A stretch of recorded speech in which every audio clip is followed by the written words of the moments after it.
12 बज गए।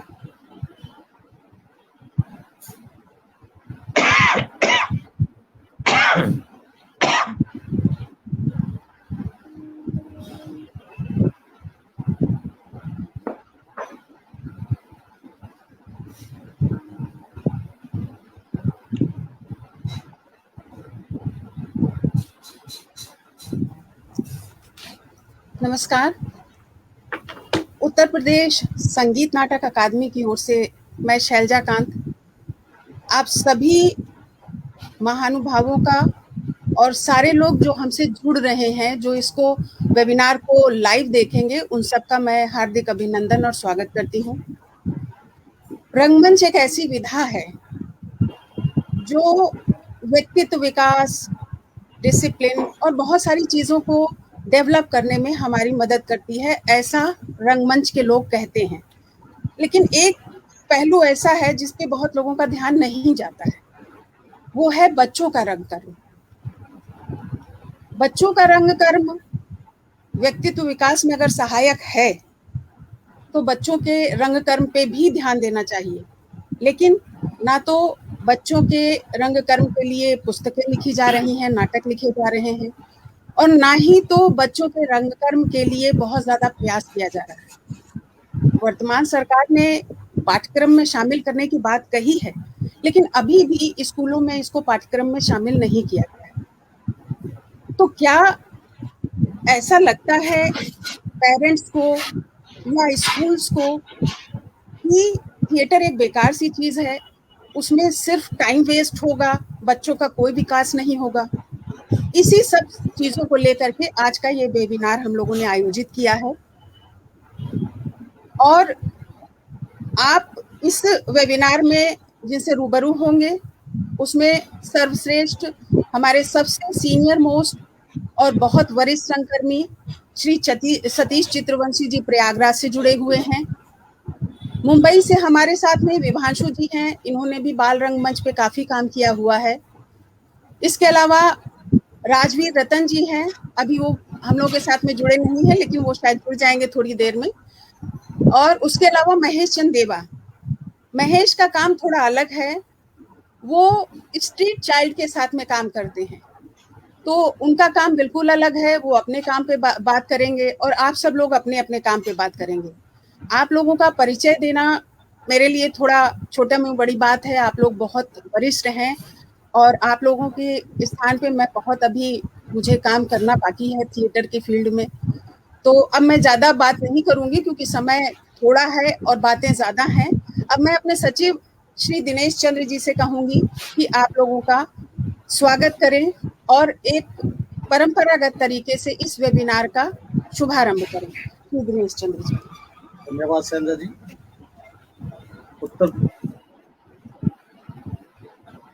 आज के इस महत्वपूर्ण वेबिनार में महत्वपूर्ण देश के प्रतिष्ठित रंगकर्मी जिन्होंने बहुत ही विविधतापूर्ण कार्य किया है, उन सबको मेरा नमस्कार। मुझे प्रसन्नता है कि कोविड-19 के संक्रमण के दौर में जहां लॉकडाउन की स्थितियां हैं, वहां बच्चे बूढ़े सभी किसी न किसी प्रकार से कुछ अपने को हतोत्साहित सा महसूस कर रहे हैं। तो हमारा समाज का ये उत्तरदायित्व है, या समाज के जो विविधतापूर्ण विषयों से जुड़े हुए हमारे विशेषज्ञ हैं, और इसमें विशेष रूप से रंगकर्मी आज के समसामयिक दौर में जितनी ऊर्जावान बातों से हमारे समाज का नेतृत्व कर सकते हैं, उनका भला कर सकते हैं, मैं समझता हूं कि अन्य कोई विधा इतनी महत्वपूर्ण नहीं है। तो आज का विषय बाल रंगमंच व्यक्तित्व विकास विषय बहुत ही समसामयिक है, और बच्चे विगत काफ़ी समय से ना स्कूल जा रहे हैं, ना कहीं उनको मनोरंजन की गतिविधियां प्राप्त हो रही हैं। तो ऐसे समय में घर में वो किस प्रकार से अपने रंगकर्मिता को उभार कर अपने मन को भी ठीक रख सकते हैं, अपने शरीर को भी ठीक रख सकते हैं। जहाँ तक मेरा मानना है कि रंग कर्म, क्योंकि मैंने भी हिंदी साहित्य में कुछ अध्ययन किया है इस विषय पर। रंग कर्म केवल एक ऐसी विधा है जो मन, तन और शरीर सभी को ऊर्जा देती है। तो आज के इस महत्वपूर्ण विषय में मैं पुनः एक बार आदरणीय संजीव चित्रवंशी जी का जो प्रयाग से हैं, मैंने भी प्रयाग से शिक्षा प्राप्त की है, विभांशु वैभव जी, महेश चंद्र देवा जी और राजवीर रतन जी जो अभी आएंगे, उन सब का हृदय की गहराइयों से अभिवादन करता हूं। और आपने बहुत ही विनम्रता के साथ हमारे इस आतिथ्य को स्वीकार किया, इसके लिए भी आपका मैं हृदय से आभारी हूँ। और मैं चाहूँगा कि ये वेबिनार अधिक से अधिक बच्चों के विकास के लिए रंग कर्म के माध्यम से उपयोगी सिद्ध हो। मैं इसकी सफलता की कामना भी करता हूँ। जय हिंद, जय भारत, नमस्कार। अब मैं सतीश जी से आग्रह करूंगी कि वो अपना वक्तव्य रखें, और आप लोगों को पत्र द्वारा हमने सूचित ही किया था, आपका समय आपको मालूम है, तो कम समय में हम आपसे अधिक जानकारी लेना चाहते हैं। तो सतीश जी, शुरुआत हम आपसे ही करते हैं, आप अपने विचारों से हमें अवगत कराएं। आभार शैलजा जी, आभार डॉक्टर दिनेश चंद जी, आपका भी आभार इस स्वागत आमंत्रण के लिए। और मुझे इस वेबिनार में अपनी बात रखने के लिए, अपने रंगमंच के लगभग 3 दशक के से ज़्यादा के अनुभव को आप सबके बीच में साझा करने के लिए आभार, एक बार पुनः आभार। मैं रंगमंच, बाल रंगमंच पे सीधे तौर पर आने के पहले थोड़ा सा एक भारतीय सांस्कृतिक चेतना पे बात करूंगा, क्योंकि हम भारतीय सांस्कृतिक चेतना को जब तक नहीं समझेंगे तब तक रंगमंच, रंगकर्म और बच्चों का रंगकर्म, जैसा कि शैलजा जी ने कहा भी, जो सबसे ज्यादा छूटा हुआ हिस्सा है सारे रंगकर्म के क्षेत्र में, जैसा कि शैलजा ने सचमुच ठीक कहा, सबकी प्राथमिकता रंगकर्म करने वालों की, जिसको कि हम एडल्ट थिएटर कहते हैं या बड़ों का रंगमंच कहते हैं, उस पे ज्यादा फोकस होता है। हमारी भारतीय जो सांस्कृतिक चेतना है वो लोकधर्मी है। अब लोकधर्मी जब मैं कह रहा हूं तो लोकधर्मी का मतलब उसमें लोक की सहभागिता है हमारे पूरे सांस्कृतिक चेतना में। अब जब हम लोक की बात करते हैं तो लोक में 2 चीजें आती हैं।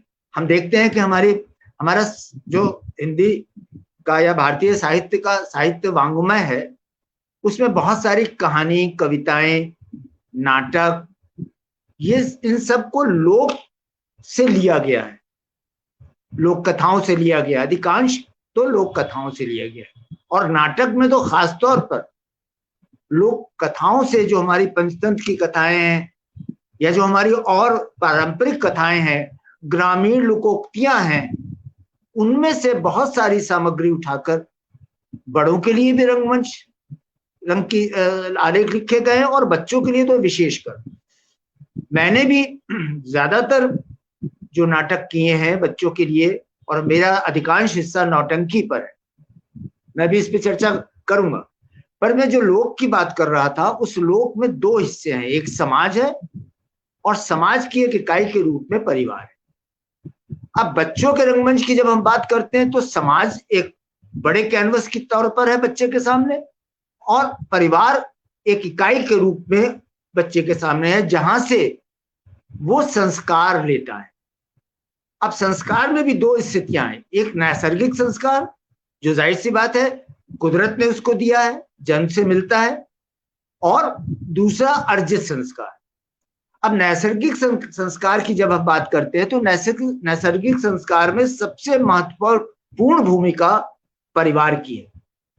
बहुत सारे लोग, खासतौर पर हमारे कम्युनिस्ट लोग, ये कहते हैं कि संस्कार क्या होता है, वो सब कुछ तो ले लिया जाता है, अर्जित किया जाता है।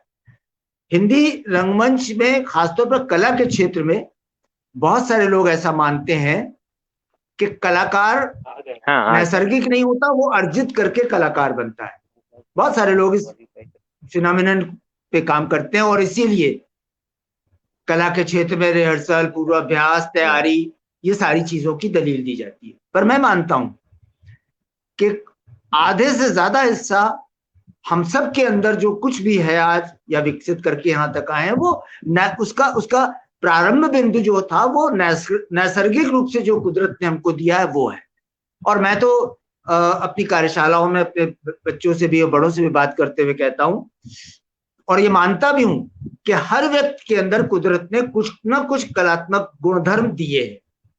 हम या हमारे साथ जो लोग इसके विशेषज्ञ हैं वो उसको धीरे धीरे विकसित करते हैं और फिर एक खिले हुए कमल की तरीके से उसको प्रस्तुत करते हैं या विकसित करके लोगों के सामने लाते हैं। अब बच्चों के रंगमंच की या बच्चों के रंगकर्म की जो स्थिति है वो कोई बना बनाया हिस्सा नहीं है। मैंने तो जो बच्चों का काम किया है उसमें विशेष रूप से मैंने ये, और बहुत सारे लोग जो हमारे पैनल पे हैं वो भी जानते हैं, वो भी कर रहे हैं कि बच्चों के अंदर जो कुदरती घर से लेकर आते हैं चीजें, जैसे उनकी छोटी छोटी कविताएं, छोटी छोटी कहानियां या कहानियों से ज्यादा घटनाक्रम जो पारिवारिक है, सामाजिक हैं, उनको हम लोग वर्कशॉप में बैठकर सामूहिक रूप से सुनते हैं और उसको फिर एक्सप्लोर करके और उसमें से कथानक बनाकर और तब हम एक आलेख जैसा, वस्तुतः आलेख नहीं, क्योंकि आलेख बना बनाया आलेख पे काम करना शायद बच्चों के लिए ठीक नहीं है, तो उनके पास जो कुछ है, जो वो जानते हैं, जो उनके अनुभव में है या जो उनके पास परिवार से मिला है, उसको हम लोग इकट्ठा करके एक्सप्लोर करते हैं। मुझे जब मैंने 1990 से, मैं तो मैं एक रंगकर्मी की हैसियत से मेरा 5 दशक पूर्व 1971 में मैंने अभिनय से अपनी रंगकर्म की शुरुआत की और लगभग 20 वर्षों में मैंने अभिनय के साथ साथ बड़ों के नाटकों का निर्देशन शुरू किया। पर 1990 में मेरे हाथ में सर्वेश्वर जी की एक बच्चों के लिए लिखी एक नाटक लाख की नाक मेरे हाथ में आया। मैंने जब उसको पढ़ा तो उसके प्राकथन में उन्होंने जो बच्चों के लिए कहा कि बच्चे तो गाड़ी चिड़िया को उड़ना नहीं, चिड़िया को नाचना देखना चाहते हैं और गाड़ी में वो आंख लगाकर, जैसे हमारी आंख होती है ऐसे गाड़ी को खेलना चाहते हैं। तो बच्चों के लिए आपको उनके हिसाब से उनकी चिड़िया को उड़ाना नहीं, उनकी चिड़िया को नचाना होगा और गाड़ी को चलाना नहीं बल्कि गाड़ी को उड़ाना होगा। तो इस तरह की जो विसंगतियां हैं, जिसको कि हम सब लोग आज थिएटर ऑफ द एब्सर्ड के रूप में मानते हैं, वो विसंगतियां बच्चों को बहुत ज्यादा सुखकर लगती है और उनको लगता है ये हमारे नजदीक है। तो जब मैंने, और इसीलिए सबसे पहले मैंने कुछ अपने लिखे हुए नाटक लिखे, उन नाटकों का मंचन किया और फिर सबसे पहले मैंने जो 1995 में 94-95 के आसपास जो फुल फ्लेज नाटक किया वो था लाख की नाक। और लाख की नाक एक लोक कथा से सर्वेश्वर जी ने लिया। सर्वेश्वर जी के साथ मैं अपने जर्नलिज्म के दौरान, पत्रकारिता करने के दौरान उनके साथ बहुत बैठा, उनकी बहुत सारी कविताएं, उनके विचार जाने, और मैं बहुत उनके विचारों से अभिभूत था कि बच्चों का जो अप्रोच उनके पास था और जिस तरह से उन्होंने छोटे छोटे भो भो खो खो इस तरह के छोटे छोटे नाटक लिखे जो बच्चों के खेल थे। वस्तुतः ये आलेख जरूर लिखने पड़े क्योंकि आलेख होने जरूरी थे, पर वो वस्तुतः बच्चों के साथ खेलने की एक प्रक्रिया थी।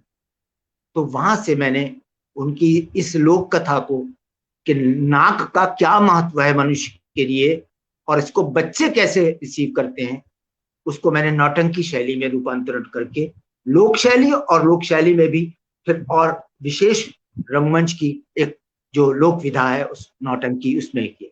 इस प्रकार मैं ये पूरी क्षेत्र से ये बात महसूस करता हूँ और आज लगभग 30-40-35 वर्षों के रंगकर्म के बाद बच्चों के खास तौर पर ये कह सकता हूं कि बच्चों का रंगकर्म उनके व्यक्तित्व विकास का सबसे प्रभावी माध्यम है। वैसे संयोग की बात यह है कि 90 के बाद से जब से थोड़ा सा स्वरूप हमारी संस्था का बना, तो हमने अपनी संस्था का नाम बाल रंगमंच शुरू में एक आध दो जगह रखा, पर बाद में हमने अपनी कार्यशालाओं का नाम व्यक्तित्व निरूपण कार्यशाला, पर्सनैलिटी डेवलपमेंट वर्कशॉप्स, मैंने कभी भी उसको रंगकर्म या रंगमंच की कार्यशाला नहीं कहा। संगीत नाटक अकेडमी सबसे ज्यादा प्रत्यक्षदर्शी है, शैलजा जी भी बैठी हैं, कि सबसे ज्यादा मेरे काम को संगीत नाटक उत्तर प्रदेश की संगीत नाटक अकेडमी और केंद्रीय संगीत नाटक अकेडमी ने मुझे बुलाया, आमंत्रित किया, मेरी प्रस्तुतियां लगातार कई वर्षों तक करी। क्योंकि उत्तर प्रदेश की संगीत नाटक अकेडमी का जो बेसिक अप्रोच है, वैसे तो हमारे राष्ट्रीय संगीत नाटक अकेडमी का भी है कि, और उत्तर प्रदेश में इन लोगों ने खास तौर पर लोक कलाओं को जो प्रश्रय दिया वो मेरे मुफीद बहुत था, और जाहिर सी बात है संगीत नाटक अकेडमी को भी करने में इसमें सुविधा हुई, इसलिए उन्होंने मेरी बच्चों की अधिकांश प्रस्तुतियां संगीत नाटक अकेडमी के मंच पर। तो इस तरीके से ये जो व्यक्तित्व का निरूपण है, व्यक्तित्व का निखार है, वो बच्चों का रंगकर्म है।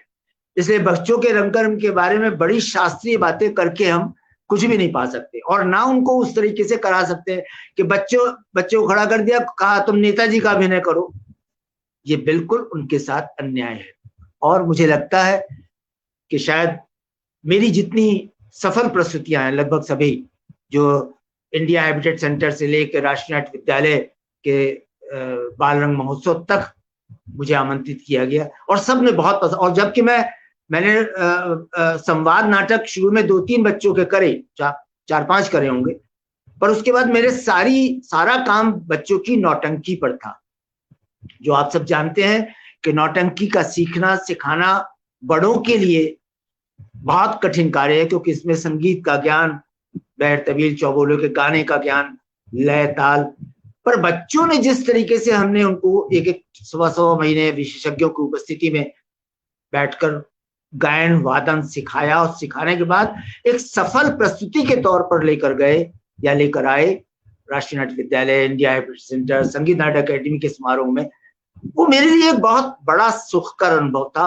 और बच्चों के लिए भी इसलिए था कि थोड़ा सा शास्त्र कला जो हमें उदात्त बनाती है, वो गाने में थोड़ी सी मेहनत उनके साथ, एक खास अनुशासन के साथ, क्योंकि हम सब जानते हैं कि कला का एक बड़ा अनुशासन है और संगीत में उससे भी बड़ा अनुशासन है। और रंगमंच तो संगीत, पेंटिंग, मुखौटा, इन सारी कलाओं का एक संवेद रूप है। और हम अपनी कार्यशालाओं में मुखौटा, कहानी बोलना, कहानी लिखना, पेंटिंग बनाना और योगासन, शुरू में आधे घंटे योगासन करा के एक जीवन का अनुशासन। तो आपने जो विषय रखा है वो सहयोग से, मैं और बाकू की बात नहीं जानता, वो अपना अनुभव साझा करेंगे, पर मैं तो सचमुच पूरी तरह से बच्चों के रंगकर्म को उनके व्यक्तित्व विकास का सबसे सबल, सबसे प्रारंभिक और सबसे ज्यादा उनके अंदर के नैसर्गिक, मैं नैसर्गिक कह रहा हूं, अर्जित की बात नहीं कर रहा हूं, क्योंकि जब हम 14-15 साल के बच्चों के साथ काम करते हैं तब थोड़ा सा अर्जन, प्रैक्टिस, रिहर्सल ये सब आता है। पर जो बच्चों का वर्ग 8 से 11-12 तक का है, उसमें कुछ भी रिहर्सल जैसा, उसमें कुछ भी शास्त्र का नहीं होता है, बल्कि उनके पास जो कुछ है उसको लेकर। और सर्वेश्वर जी की बात मुझे फिर से मैं उसको दोहराऊंगा, वो कहते हैं अगर आप बच्चों का नाटक करना चाहते हैं तो बच्चों का जो कुछ है वो लेना आपको, अगर उसका शऊर नहीं आ रहा है तो आप बच्चों का रंगकर्म नहीं कर सकते। शायद मुझे लगता है कि बच्चों के बारे में मैंने बहुत सारे, लगभग 1 दर्जन से ज्यादा नौटंकी प्रस्तुतियां की हैं और सारे बड़े मंच पर की है, और सब लोगों ने पसंद किया, बच्चों ने भी पसंद की, उनके पेरेंट्स ने भी पसंद किए। तो मुझे लगता है कि शायद अंत में मैं यही कहूंगा कि बच्चों का रंगकर्म स्वभावता उनके व्यक्तित्व निरूपण की वो आधारभूत कला है जो पेंटिंग से भी मिल सकती है, संगीत से भी मिल सकती है, और दूसरे जो माध्यम है बच्चों के, कविता, कहानी, पर इन सब में अगर आप बच्चों के समग्र विकास पर चिंतित हैं और चिंता करना चाहते हैं तो आपको बच्चों के रंगकर्म या बच्चों के इस माध्यम पर जो जिसको कि हम रंगमंच या रंगकर्म या प्रदर्शनकारी माध्यम का एक सशक्त हिस्सा मानते हैं, उस पर आपको काम करना चाहिए। धन्यवाद।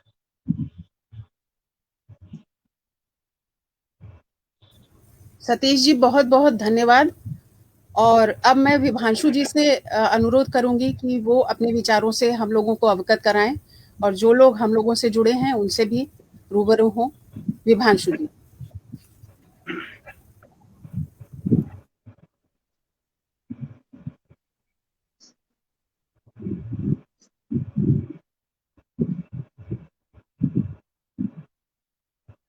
आपकी आवाज नहीं आ रही है हिमांशु जी, विभांशु जी की आवाज नहीं आ रही है। नमस्कार। आप लोगों को आ रही है? इस वेबिनार में शामिल सभी लोगों का नमस्कार। नमस्कार। आ रही आवाज? हाँ, आ रही है, अब आ रही है। उत्तर प्रदेश संगीत नाटक अकादमी का आभार, डॉक्टर दिनेश चंद जी का आभार, शैलजा जी का, सभी का आभार जिन्होंने ये अवसर दिया आज बाल रंगमंच व्यक्तित्व विकास विषय पर बात करने के। निदा फाजली का एक शेर है कि बच्चों के छोटे हाथों को चांद सितारे छूने दो, 4 किताबें पढ़कर ये भी हम जैसे हो जाएंगे। तो बच्चों की दुनिया एकदम रंग बिरंगी दुनिया है, आसमानी दुनिया है। वो बड़ों के तर्क, उनके लॉजिक से नहीं चलते। बच्चों के अपने सिद्धांत हैं, उनके नियम हैं। इसलिए बच्चों की उम्र में उन्हें वो पंख दीजिए कि वो चांद सितारे को छू सके। और ये उड़ान, ये कल्पना सिर्फ और सिर्फ रंगमंच ही दे सकता है। बच्चों के सर्वांगीण विकास में रंगमंच का अनूठा योगदान है। रंगमंच के व्यक्तित्व विकास, बच्चों के व्यक्तित्व विकास, उनकी पर्सनालिटी डेवलपमेंट के लिए रंगमंच से बेहतर कोई माध्यम है नहीं।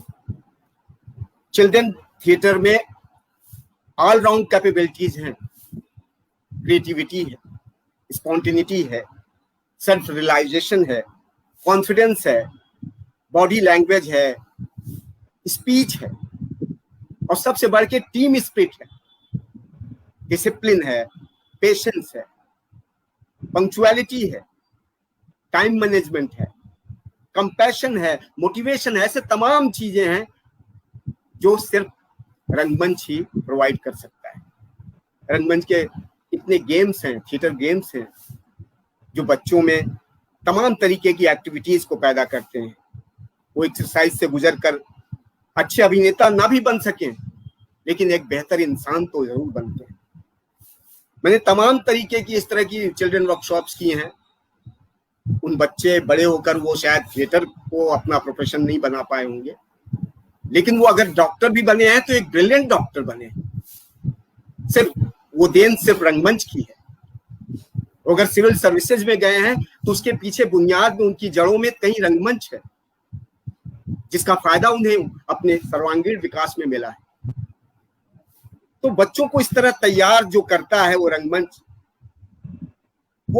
उन्हें अपने सांचे में इस तरह ढालता है कि वो विलक्षण हो जाते हैं। बच्चों के टेंडर माइंड में हमें थोड़ा एक्स्ट्रा सेंसिटिव होकर उनके कामकाज को देखना होगा, उनकी साइकोलॉजी को पकड़ना होगा, उनकी मानसिकता को देखना होगा। सिर्फ हम अपनी वयस्क लोग क्या है कि ज्यादातर होता है कि हम अपनी बौद्धिक जुगाली करते हैं। अब बच्चों के साथ हमें, जैसा कि अभी सतीश जी ने कहा, हमें बच्चा बन के ही काम करना पड़ेगा। उनके साथ खेल खेल में हमें बड़ी सी बड़ी बातें करनी होंगी, अपने इतिहास को, अपने मिथ को, अपने इस तरह के चरित्रों को सब उनके सामने उस तरह से लेकर आना होगा कि वो उससे पढ़े, जाने, समझे और अपने व्यक्तित्व को निखार में उसका एक सहायक रूप ले सके। किताबी ज्ञान, एकेडमिक्स भले चाहे जितना हम दे दें, लेकिन उनकी व्यक्तित्व के विकास के लिए जब तक हम ओवरऑल उनकी पर्सनालिटी डेवलपमेंट पे काम नहीं करेंगे, तब तक, आज देखिए ना, बच्चे स्कूल जाते हैं, स्कूल से घर आते हैं, टीवी देखते हैं, उसके अलावा कोई जीवन रह ही नहीं जाता है। और जब वो थिएटर में जाते हैं तो एक दूसरे के साथ उनका तादाद में होता है। वो पढ़ते हैं, लिखते हैं, सुनते हैं, तमाम तरह की थिएटर के गेम्स खेलते हैं। मुझे याद है कि मैंने दिल्ली में साहित्य कला परिषद के साथ तमाम बाल नाट्य शिविर किए थे। एक अनूठा अनुभव मेरा था कि मॉडर्न स्कूल के बच्चे जो कि कार से आते हैं, उनके पेरेंट्स छोड़ने आते हैं, और दूसरी तरफ थे झुग्गी झोपड़ी के बच्चे, उन दोनों को मिलाकर मैंने एक बाल नाट्य कार्यशाला की थी। और वहां पे मैंने बच्चों के दिलो दिमाग में वो क्लास का डिफरेंसेस देखा। तो मुझे लगा कि इनके साथ इनका गठजोड़ करके मैं काम कैसे करने वाला हूं। तो मेरे लिए मुश्किल आई कि वो एक साथ खिंचाव था उनके बीच में। तो मैंने पहला जो यत्न किया कि मैंने उनके टिफिन बदल दिए। मैंने मॉडर्न स्कूल के बच्चों को, झुग्गी झोपड़ी के बच्चों को टिफिन दे दिए कि ये खा के दिखाओ, ये भी बच्चे हैं, ये भी इनका भोजन है। और जो आप लेके आए हैं जिसमें सलाद भी है, स्वीट डिश भी है, तमाम तरीके के आपके पास रचा बसा एक खाना है, उनके पास सूखी रोटियां हैं, अचार है या सब्जी है, इसके अलावा कुछ भी नहीं। तो पहले वो हिचके, लेकिन धीरे धीरे उनमें जो एक तादाद भी पैदा हुआ, जो एक दूसरे के साथ एक दोस्ती, एक अपनापा पैदा हुआ, वो विलक्षण था। क्योंकि अब जैसे थिएटर गेम में हम फॉलो द लीडर करते हैं, अब जब एक झुग्गी झोपड़ी का बच्चा मॉडर्न स्कूल के बच्चे का लीडर बना, जब उन बच्चों को एक झुग्गी वाले बच्चे के साथ उसको लीडर मान के फॉलो करना पड़ा, तो उनके सारी वो दूरियां खत्म हो गई कि अब ये मेरा लीडर है, अब मुझे इसके इशारों पे चलना है।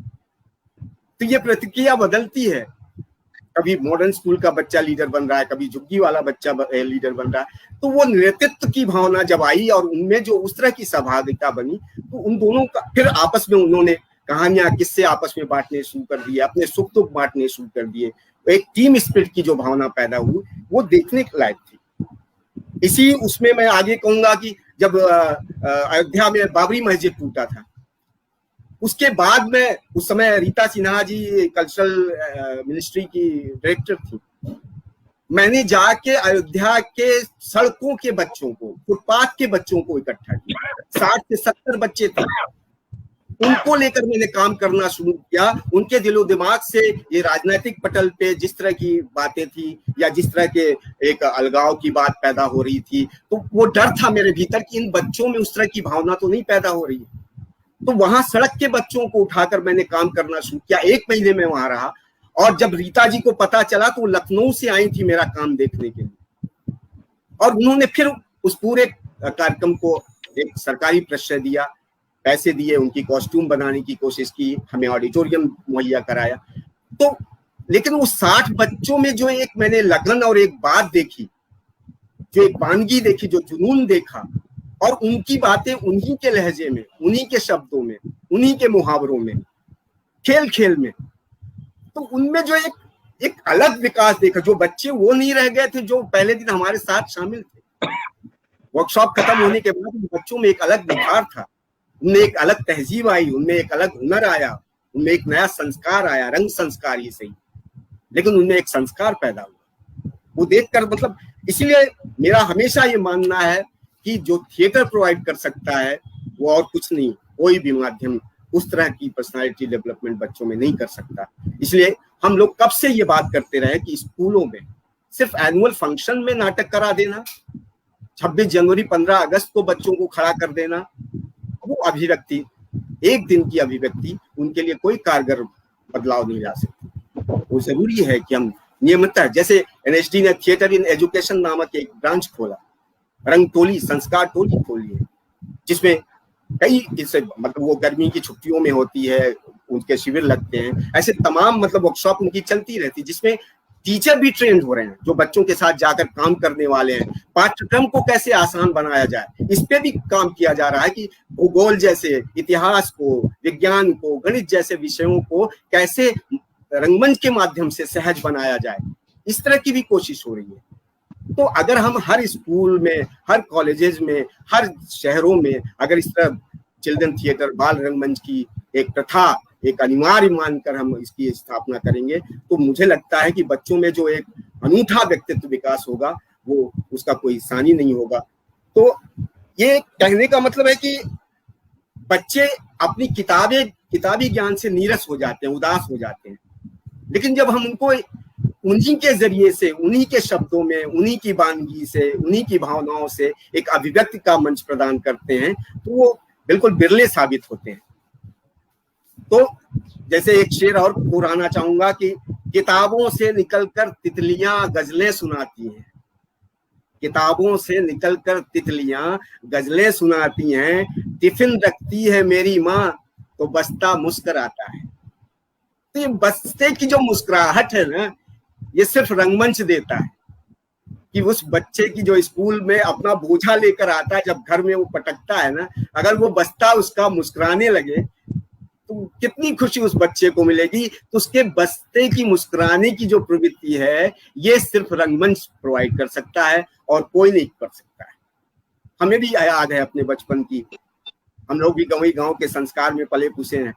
हम नौटंकियां देखते थे और वो देख के हमें भी आता था कि हम भी अपनी माँ की साड़ियों को लेकर, फटे पुराने कपड़ों को लेकर और पर्दे लगाकर, तखत जोड़कर, फटी हुई कड़ाही को नगाड़ा बनाकर हम लोग उस तरह से उसका प्रदर्शन करना शुरू करते थे। जो भी गलत सही, लेकिन हम उस तरह की एक अनुसरण तो कर रहे थे।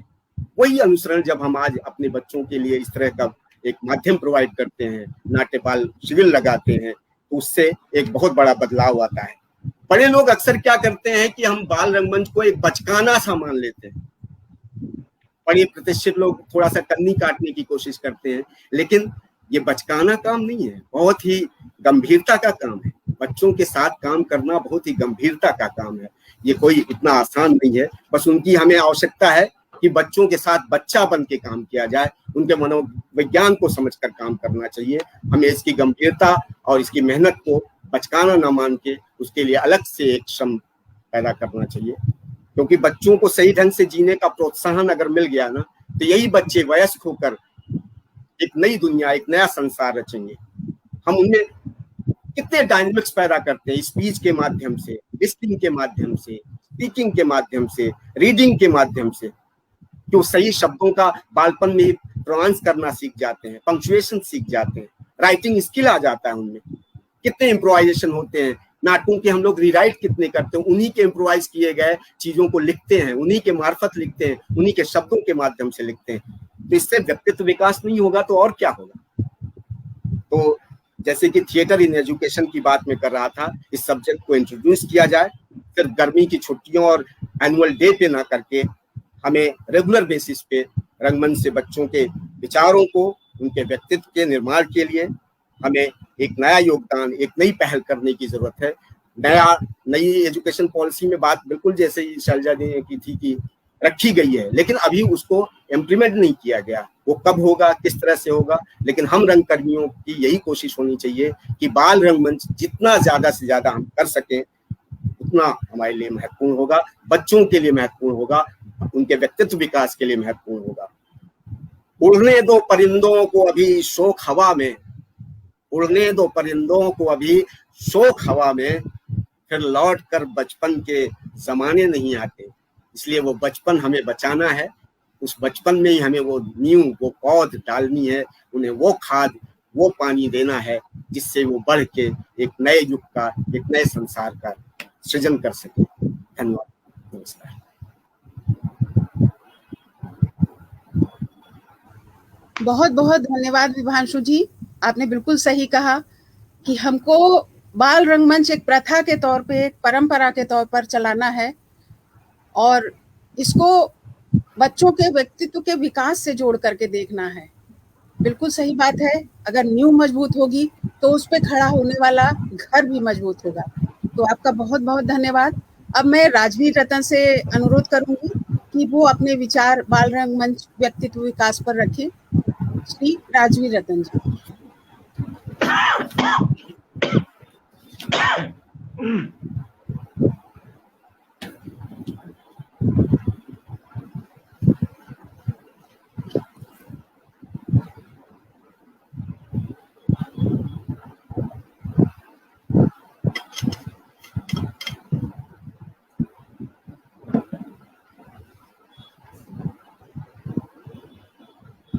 अरे वो कहाँ गया?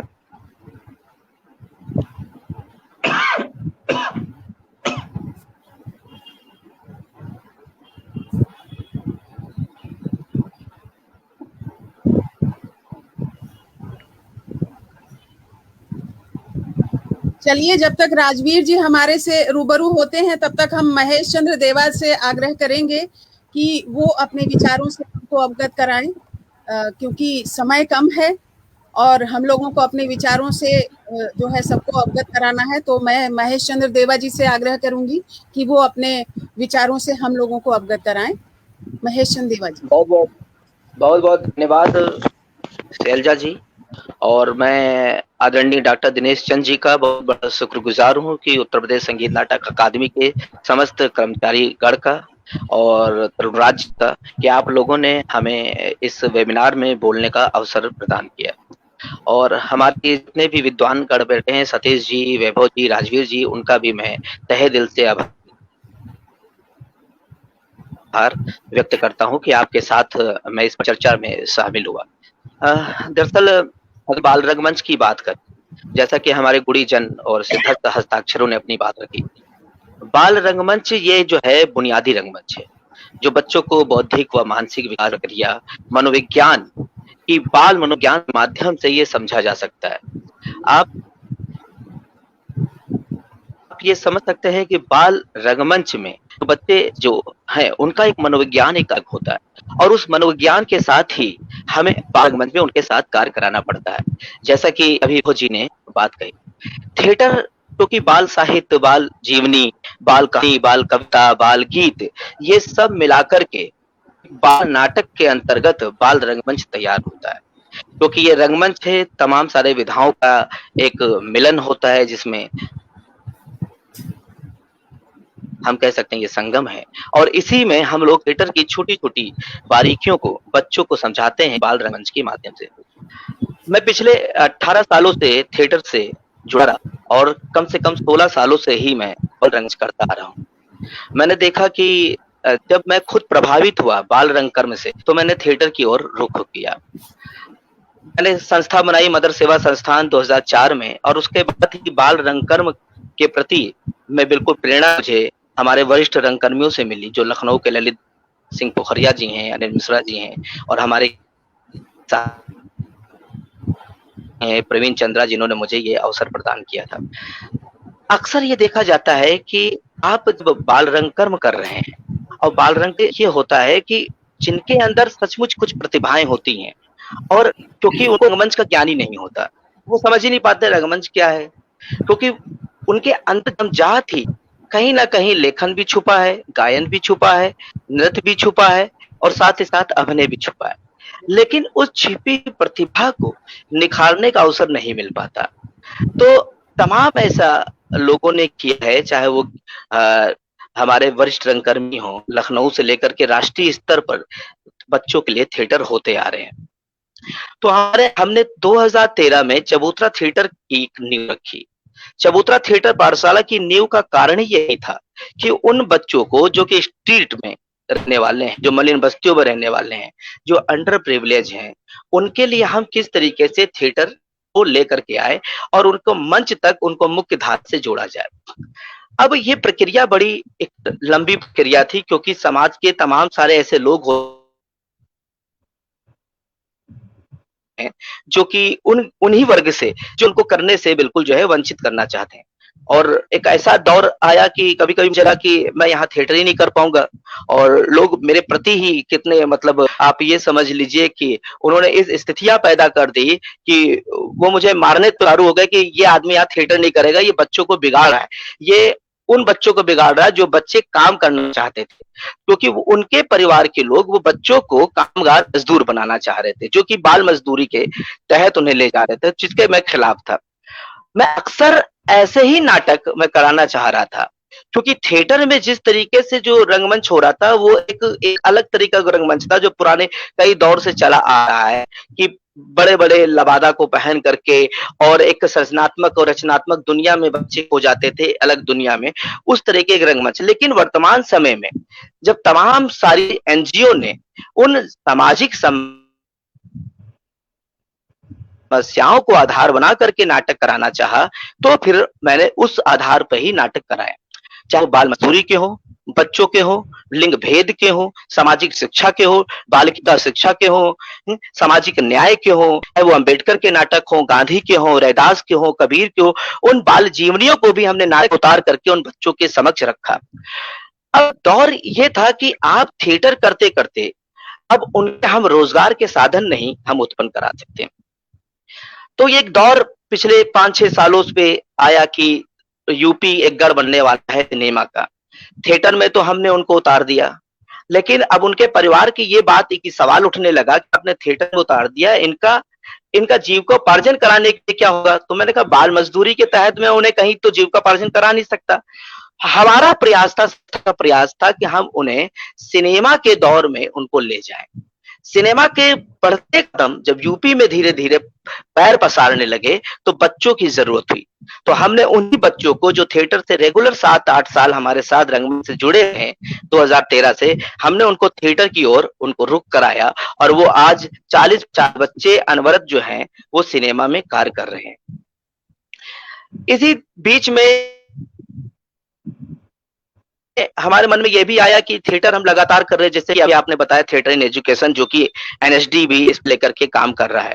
तो थिएटर इन एजुकेशन के अंतर्गत कुछ लगभग लखनऊ के 100 स्कूलों में हमने ये प्रयास कराया कि वहां बच्चों को थिएटर के माध्यम से जो भी कठिनाई वाले जो उनके विषय हैं उसको अध्यापक से साथ मिलकर के बैठ करके बातचीत की जाए और कैसे उनको सरल सहज बना करके बच्चों को पढ़ाया जाए, चाहे वो गीतों के माध्यम से हो, कविताओं के माध्यम से हो, नाटक के माध्यम से हो, कहानियों के माध्यम से हो, उनके अंदर रुचि पैदा किया जाए, क्योंकि थिएटर ही बच्चों को पढ़ने में एक रुचि पैदा करा सकता है। तो हमने रुचिकर बनाने के लिए उन तमाम स्कूलों में जा करके उनके प्रधानाचार्यों से बात के, प्रबंधकों से बात करके हमने उनको 1-1, 2-2 दिन का हमने समय मांगा और लगातार उनके यहाँ जाकर के थिएटर से जोड़ने का उन्हें प्रयास किया। एक दौर एक चला था कि एनजीओ ने जब समाज को बदलाव के लिए और बच्चों के बहुत सारी चीजें थी, उसकी कमियों को दूर करने के लिए थिएटर बहुत बड़ी आवाज थी। तो बच्चों हमने एक नुक्कड़ नाटक से भी जोड़ा, क्योंकि नुक्कड़ नाटक से जोड़ने की मतलब कि वो अब पहले तो स्टेज से पहले हमने उनको नुक्कड़ नाटक में जोड़ करके उनको नुक्कड़ की बारीकियां सफदर हाशमी से लेकर के सफर को लेकर के हमने उनके बीच में रखा कि किस तरीके से आप छोटे-छोटे नाटक सामाजिक मुद्दे के लिख सकते हैं। उन्हीं बच्चों ने चबूतरा थिएटर की कम से कम 10-12 बच्चों ने मिल करके थिएटर को इतना अच्छा 15-15, 20-20 मिनट के नाटक लिखे और उन्हीं बच्चों ने डायरेक्ट करके उन मोहल्लों के अंदर नाटकों की प्रस्तुति की।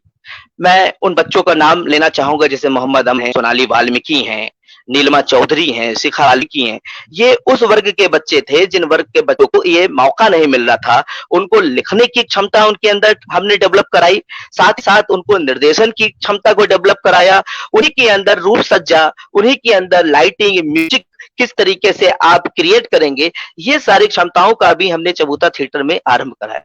लेकिन फिर भी कहीं-कहीं लग रहा था कि हम तमाम बच्चों को नहीं जोड़ पा रहे हैं। कहीं ऐसा लगता था कि अभी भी छूट रहा है। लखनऊ बहुत बड़ा शहर है, गाँव से मेरे पास बहुत फोन आने लगे, तमाम डिस्ट्रिक्ट से मेरे पास बातचीत आने लगी कि हम कैसे थिएटर से और लोगों को जोड़ें, कैसे फेसबुक से बातचीत आने लगे कि हम, लेकिन ये था कि हमारे पास ना आर्थिक संसाधन है और ना उसके लिए हमारे पास कोई मेन पावर है। जहाँ तक मुझे सहूलियत होती थी मैं थिएटर करता था, लेकिन कभी-कभी वो सपोर्ट आपका हो जाता है काम करने के लिए, एक जज्बा होता है, दिली जज्बा होता है कि आप कीजिए, लेकिन आपकी जब रीढ़ की हड्डी सबसे बड़ी होती है वो होती है आर्थिक। अगर आर्थिक पक्ष आपका पहलू मजबूत है तो आप करते तक आप समाज के लिए थिएटर को लेकर के आप जागरूकता करेंगे। लेकिन जब मैं फ्री रहा जिस दिन मैंने चबूतरा थिएटर में एक प्रोसेस चलाया कि हर हफ्ते में 5 क्लासेस लूंगा, एक गायन की, एक गायन की, एक उसमें होगी नृत्य की, जिसमें कथक नृत्य हमारी एक हमारी साथी है वो सिखाती थी, गायन हमारे भांडे के साथी सिखाते थे, आर्ट कॉलेज के एक हमारे साथी थे जिन्होंने अनवरत जो है बच्चों को हर हफ्ते आकर के उन्हें ड्राइंग पेंटिंग सिखाया। बहुत बड़ा आधार होता है पेंटिंग, परिकल्पना का और सृजनात्मकता, उसका उन्होंने हमारा साथ दिया। और एक आत्मरक्षा के लिए हमने एक लड़की को बुलाया जिससे कि वो जो है बच्चों के अंदर ये भी गुण पैदा कर सके कि हमें किस तरीके से समाज में बढ़ करके आगे चलना है। थिएटर क्योंकि तमाम रंगों का मिलन है, तमाम परिवेश का इसमें सारे लोग आना चाहते हैं, सभी काम करना चाहते हैं। और मेरी बस यही कामना रहती है कि हम उन सारी जटिलताओं को, उन समस्याओं को एक दरकिनार करते हुए थिएटर में हम हुनरमंद बच्चों को जिस तरह थिएटर से सिनेमा तक हमने उन्हें पहुंचाया, उसी तरह हम आगे काम करते रहे। और ये तब तक संभव नहीं हो सकता जब तक हमें सरकार भी सहयोग ना करे, हमें कुछ लोगों का सहयोग भी ना मिले, तब तक हम बाल रंगकर्म को आगे नहीं बढ़ा सकते। अभी भी समाज में मुझे लगता है कि हमारे भारत के तमाम सारे लोग बाल रंगमंच कर रहे हैं, लेकिन बाल रंगकर्म करने के प्रति कहीं ना कहीं उनके पास संसाधन नहीं मिल पा रहे हैं। वो अकेला चना, वो होता है कि अकेला आदमी तो कम से कम धीरे-धीरे चलता जाएगा, लेकिन उस अकेले आदमी को भी कुछ ऐसे लोग चाहिए जो उसका हौसला बढ़ाएं, जो आर्थिक मजबूती दे कि वो अगर अनवरत जो है चलता रहे। तो अभी मैं एक संगीत नाटक अकादमी के इस मंच से बस यही कहूंगा कि बाल रंगकर्म ये भी सोचा जाए जो बाल रंगकर्म पूरे प्रदेश भर में कर रहे हैं और उनके साधन जुटाए जाए। और इस समय कोविड के टाइम पे ये बहुत बड़ा पहलू है। मैंने अभी इलाहाबाद के हमारे एक साथी हैं प्रयागराज के, उनका एक बेटे ने अभी कोविड के तमाम जो चैनल्स पे जिस तरह से बातें चल रही हैं और उसको देख करके वो बिल्कुल मानसिक रूप से वो इतना पीड़ित रहा कि 2 दिन वो हॉस्पिटल में एडमिट रहा और उसको कोई इस तरीके की बीमारी नहीं थी। और मैं ये चाहूंगा कि बाल रंगकर्म या बच्चों को खेल के थिएटर सिखाना, इस तरह के कर्म कराना, ये नियमित रूप से स्कूलों में होना चाहिए। और हमें मीडिया पर भी कुछ ऐसा करना चाहिए कि वो सवाल बच्चों पर बहुत बड़ा असर पड़ रहा है, उनके मानसिक स्थिति पर असर पड़ रहा है, क्योंकि उनकी बिल्कुल एजुकेशन छूट गई है, वो घर में खेल नहीं पा रहे, 4 दीवारी में बंद हो चुके हैं। वो केवल मोबाइल तक सीमित रह गए हैं, जो मोबाइल इनका बहुत बड़ा घातक साबित होगा। इंटरनेट और इस तरीके के टेलीविजन जो जिस तरीके से मीडिया जो परोस रही है कोविड के तमाम सारे ऐसे किस्सों को, वो किस्से बच्चे सोचते हैं, जिस तरीके जो लाशें बह रही हैं, इन सारे सवालों को बच्चे बहुत मन में उनके विचार उठता है जब आप बात करते हैं, और ये भयावह है। और हमें थिएटर एक बहुत बड़ा माध्यम है जो बच्चों को इन मानसिक स्थितियों से, मनोवृत्तियों से उसे निकाल सकता है। तो मेरी गुजारिश रहेगी आपसे, अकेडमी से हमारे बीच में तरुणराज जी बैठे हैं, मैं उनका स्वागत करता हूँ, कि आप सभी लोग मिल करके जो गुड़ी जन है ये सोचें कि हम अपने आने वाले भविष्य को कम से कम इस खतरे में हम न डालें। और हमें ये मौका मिला, मैं बहुत बहुत धन्यवाद करता हूँ शैलजा जी का, और मैं आपको आमंत्रित करना चाहूंगा कि हमारे राजवीर जी हैं वो बोले। धन्यवाद साथी।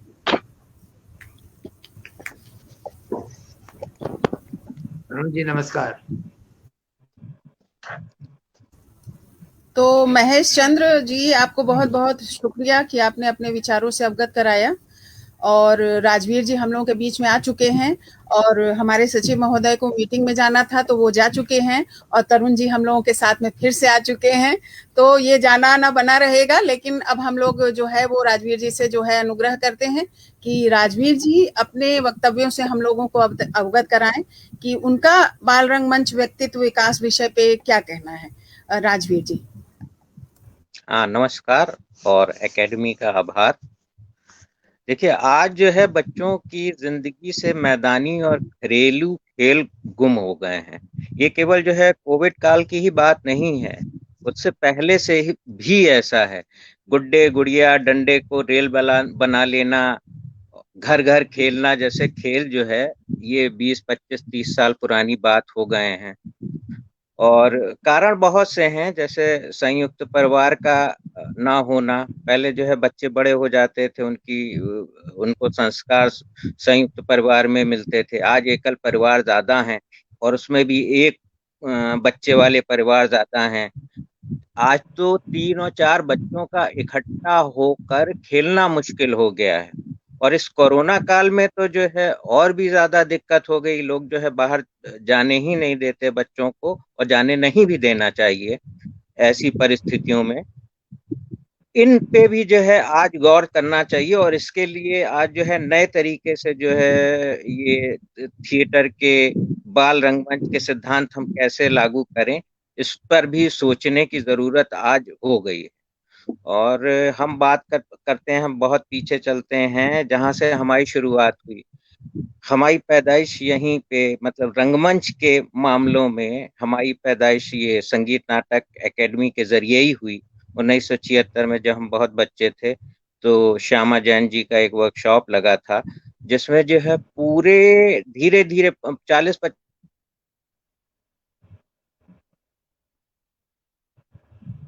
बच्चे जो है हमने और कहीं नहीं सुना अभी। उससे भी अलग अलग प्रयोग हुए होंगे बाल रंगमंच को लेके, लेकिन वो एक अभिनव प्रयोग था 1976 में श्यामा जैन का संगीत नाटक एकेडमी द्वारा बच्चों का वर्कशॉप, जो अक्टूबर में हुआ था, अक्टूबर से नवंबर तक। उसमें पूरा लखनऊ रंगमंच के जो जितने भी हस्तियां थीं वो किसी ना किसी रूप में जुड़ी हुई थीं, और वो एक मील का पत्थर यहाँ साबित हुआ। उसके बाद धीरे धीरे लखनऊ में बाल रंगमंच के अलग अलग तरह से कोशिशें होने लगी।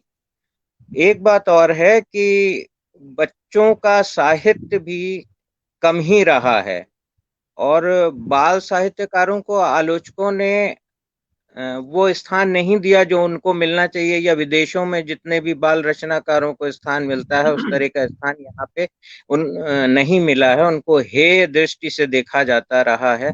इसीलिए जो है बाल साहित्य उन मायनों में कम से कम हिंदी में नहीं पनपा, और जो बाल साहित्य रहा भी है वो बाल मनोविज्ञान के हिसाब से मतलब परफेक्ट बहुत ही कम रहा है।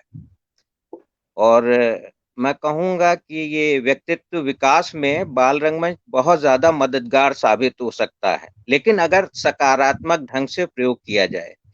बाल रंगमंच का ये मकसद कतई नहीं है कि हमें बच्चों को कलाकार बनाना है, उन्हें अभिनेता बनाना है।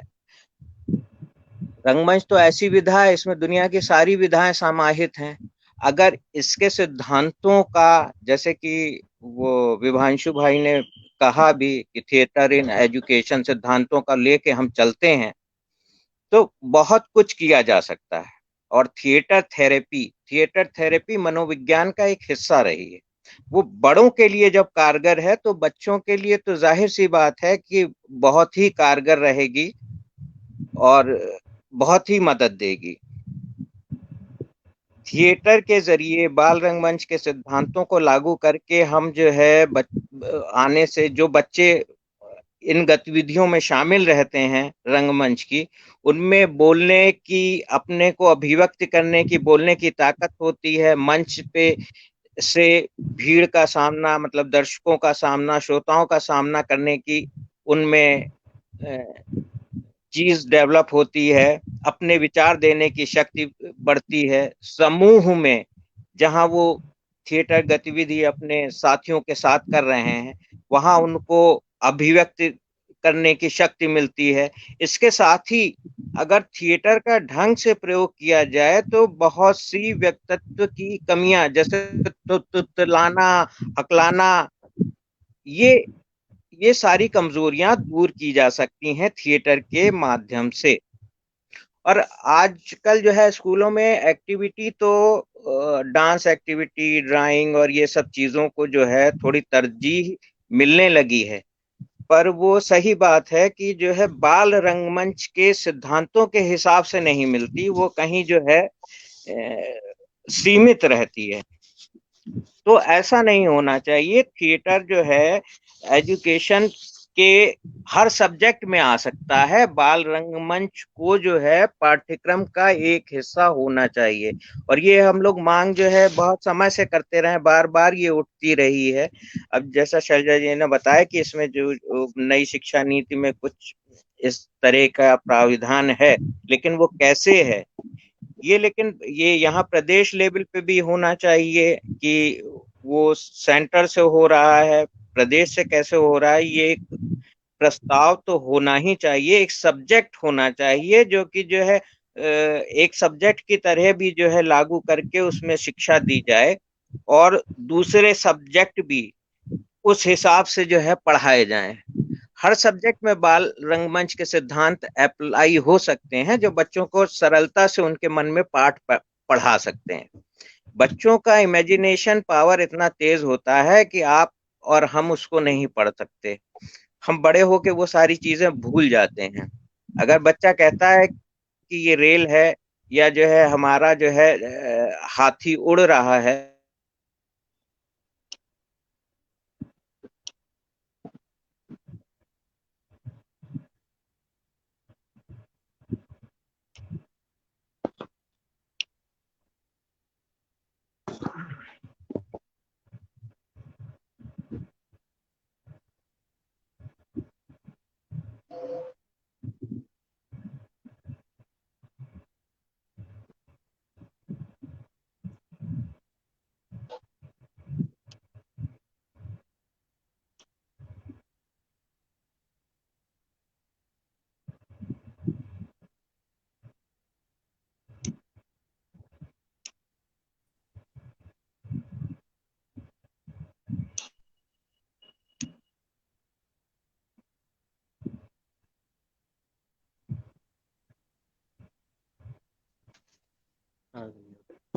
हेलो, हाँ अब आवाज आ गई होगी मेरे ख्याल में।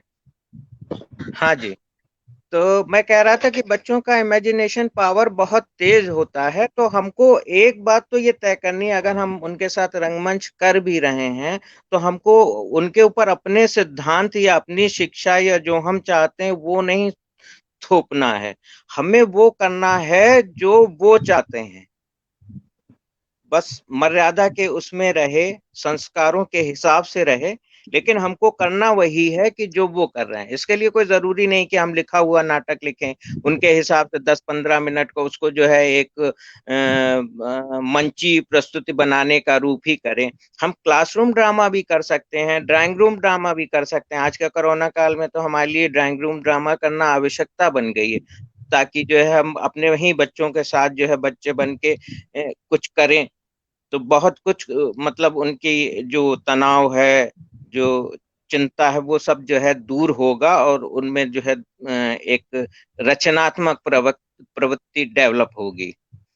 तो इस तरह से एक दो मतलब जरूरी नहीं कि कोई नाटक ही करें, अगर हम उनको रंगमंच के जरिए उनका व्यक्तित्व विकास करना चाहते हैं तो कुछ मिनट में, कुछ सेकंड में, 2-3 बच्चों में, 4 बच्चों में, 6 बच्चों में, उसमें भी जो है कर सकते हैं, और वो उनकी रचनात्मक क्षमता को निश्चित जागरूक करेगा। आज जो है वो, अगर हम जो है वो न्यूज चैनल की बात छोड़ भी दें, तो जो कार्टून चैनल हैं वहां पे क्या है, वहां पे भी जो है संस्कार नहीं है, वहां पे भी कुछ नहीं है, वहां पे फिल्मी एक्टर्स की जो है मिमिक्री होती है कैरेक्टर के नाम पे। एक ऐसा बच्चा है कि जो अपनी माँ तक को तंग करता, उसका भी कहना नहीं मानता, उसको तंग करता, उसको जो है बहुत ही चैनल बड़े गर्व से दिखाते हैं।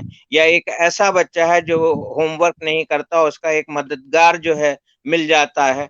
तो ये सारे संस्कार, ये कार्टून से जो निकल के आता है कि इन कार्टून चैनलों से, कि जो है उनकी मस्तिष्क में, मन मस्तिष्क में भी ये चीजें बैठ जाएं। एक देखिए, दूसरी ये बात है कि ये सब टीवी देखने से, एक जो है इमेजिनेशन पावर होती है, इमेजिनेशन पावर वो होती है कि जो कि बहुत ही मतलब वो ब्रह्मांड की तरह अनंत है, विस्तृत है। लेकिन यहाँ कार्टून या टीवी बच्चों की ही नहीं, हम बड़ों की भी जो है इमेजिनेशन पावर को कहीं सीमित कर देते हैं। हम जो सोचते हैं वो भी जो है इन्हीं दृश्य बंधों में, सिनेमा के, टीवी के चैनलों के, उसमें जो है कैद होता जा रहा है। सारी चीजें जो हैं अब डुप्लीकेट टाइप की हो गई हैं। बहुत सारी चीजें जो है उनमें दोहराव दिखाई देता है, कि जो है वो गाने के जो है रीमिक्स बन रहे हैं, ऐसा हो रहा है। यही चीज जो इससे बच्चों को भी बड़ा खतरा है, खास करके कार्टूनों से। और ये सारी चीजें बच्चों को बहुत नुकसान पहुंचा रही। अब हम जो है अपने काम पे आते हैं।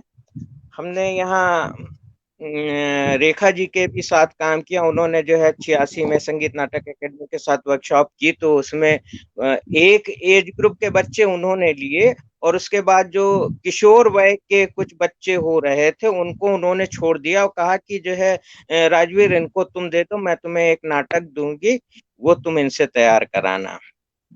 तो उन्होंने, क्योंकि किशोरों की साइकोलॉजी, किशोरों का मनोविज्ञान और बच्चों का मनोविज्ञान उसमें बहुत फर्क है। और हमें जो है बच्चों के साथ काम करते हुए ये बहुत ज्यादा सोचने और समझने की जरूरत है कि जो है हम किशोरों से किस तरह से काम लें, और जो छोटे बच्चे हैं 12 साल तक के, उनसे हम किस तरह से जो है काम लें। अब एक उदाहरण देते हैं कि एक हमारा वो कि बच्चे कैसे सीखते हैं। एक मिक्स वर्कशॉप थी जिसमें अमीरों के भी बच्चे थे, गरीबों के भी बच्चे थे। वो सारे सब जो है एक साथ हमारे वर्कशॉप में आए। तो हमने उसमें एक चाय वाला बच्चा जो हमको रिहर्सल के दौरान चाय और बिस्कुट जो है सर्व करता था, उसको भी उसमें उस वर्कशॉप में शामिल किया। तो वो शुरू कि इसको भेजो, तो बहुत कहने पे चाय वाले ने उस बच्चे को भेजा। वो बच्चा आया, पहले दिन जो है गंदे कपड़े थे उसके, दूसरे दिन गंदे कपड़े थे, लेकिन तीसरे दिन उसने खुद जो है अपने आप से साफ सुथरे कपड़े पहनकर आना शुरू किया। तो ये होता है जो बहुत सारी चीजें अपने आप ग्रुप में रंगमंच के तरीके, उससे किसी ने कहा नहीं, लेकिन उसने ये चीज खुद सीख ली। और जो बच्चा खुद सीखता है वो सबसे ज्यादा महत्वपूर्ण होता है। इसीलिए मैंने कहा कि थिएटर में कुछ भी बच्चों को के ऊपर थोपने की जरूरत नहीं है, उनमें खुद डेवलप होना चाहिए कि हमें क्या करना है, क्या करना है। हमें केवल प्रेरित करना है उन्हें, उनकी रचनात्मक क्षमता को, उनकी बौद्धिक क्षमता को, उनकी पावर ऑफ इमेजिनेशन को विकसित करना है।